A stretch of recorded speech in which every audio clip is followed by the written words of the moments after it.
Very excited about tomorrow's talk. We're going to look at some very interesting things. One is, how is the temple connected to the Garden of Eden? Is the Garden of Eden a temple? Is it like a temple? You have gold, bdellium, onyx, cherubs, the immediate presence of God, a mysterious water source. Is there a connection between Eden and the temple? Of course, all this is going to be connected to the idea of Eden in Jerusalem.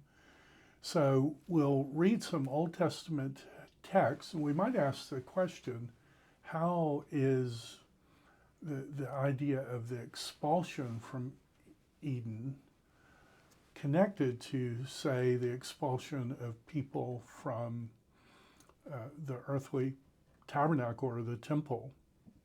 Do the cherubs keep people out? Are they guarding sinners from the way back to the tree of life? How do we understand that?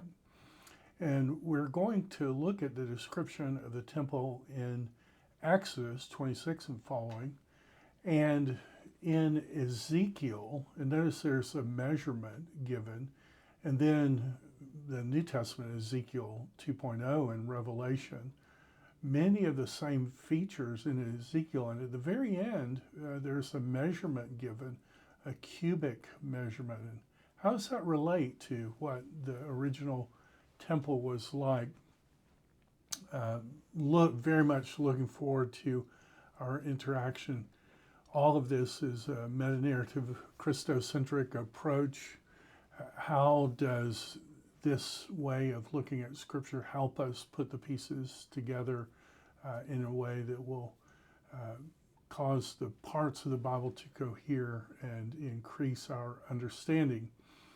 Hope you have a very good time working through the passages, and I'll look forward to seeing you in class. All the best.